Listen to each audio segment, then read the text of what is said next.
يعني ايه اللي بيحصل ده؟ يعني الست تبطل تقف جنب جوزها وتبطل تساعده عشان ترتاحوا؟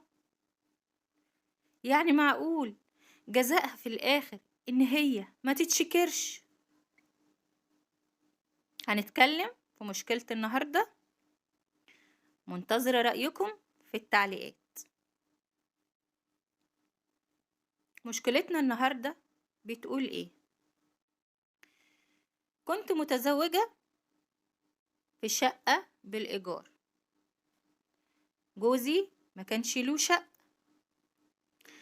بعد جوازنا بشهر واحد شاف عقد عمل وقال لها أنا هسافر علشان محتاجين إن احنا نشتري أرض ومحتاجين إن احنا نبني بيت. طبعا هي وافقت، بتقول أنا لسه في أول حياتي وأكيد هيبقى عندي أولاد، وأولادي من حقهم لما يكبروا يكون ليهم بيت. صعب إن أنا أفضل أقضي عمري كله أتنقل بيهم من بيت لبيت. فبالتالي وافقت. جوزي سافر.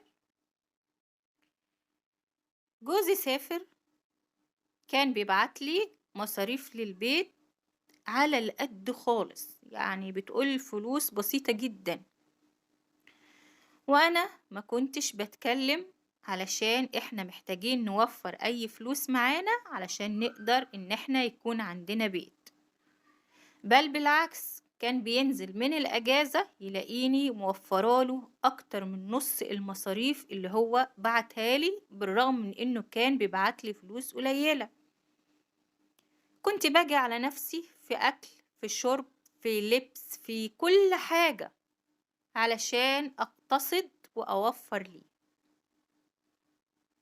بعد كام سنة من سفره قدرنا إن إحنا نشتري أرض ونبني بيت. الأرض اللي اشتريناها والبيت اللي اتبنى بعتله فيهم ميراثي، بعتله فيهم ذهبي اللي كنت متجوزة بيه، ودهبها طبعا. أي نعم حضرتك اللي جايبه، بس شرعا بقى حقها. بعته، بعت ميراثي في بيت أهلي، ساعدته بكل الطرق اللي أنا قدرت عليها. بعد ما بنيت البيت وظروفنا استقرت وحياتنا استقرت وهو لسه بيسافر، حبيت بقى ان انا اعوض نفسي عن الايام الصعبة اللي انا عشتها علشان اوفر ليه فلوس. المفروض حضرتك اللي تعوضها وتفكر في ده، تفكر ازاي تعوضها عن تعبها معاك وتكافئها على وقفتها جنبك. فبدأت أطلب إن هو يديني مصاريف للبيت كفاية، خصوصا إن أنا في الكام سنة دول بقى عندي 4 أطفال، محتاجة أعيش كويس أنا وولادي، محتاجة أخد أريحية في المصاريف، خصوصا إنه لسه بيسافر، وعلى فكرة دخله كويس جدا يقدر يعيشنا حياة كريمة.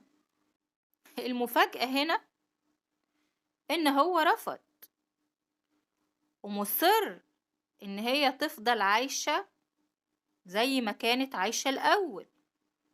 لا، وبيعمل معاها مشاكل كمان إن هي ما بقتش بتوفر ليه فلوس. حضرتك الشرع والدين بيقول إن الزوجة المفروض تعيش على قد دخل جوزها، على قد دخل جوزها وإمكانيات جوزها. وحضرتك زوجتك بتقول إن دخلك مرتفع، دخلك كويس يعيشها حياة كريمة هي وأولادك. ليه حضرتك تضيقها عليهم؟ حرام عليك، والله العظيم هتتحاسب. الأزواج اللي بتظلم زوجاتها وبتظلم أولادهم هتتحاسبوا على ده. وأما بنعمة ربك فحدث، ربنا أكرمك، ربنا فتحها عليك، ربنا عوضك خير عن أيام صعبة، ربنا كافئك إن بقى ليك بيت ملكك من العدم، كانت متجوزة في شقة إيجار. انت من نفسك، حاول تعوض مراتك، تعوض ولادك. اتقوا الله في زوجاتكم، حرام عليكم. منتظرة رأيكم في التعليقات. سلام.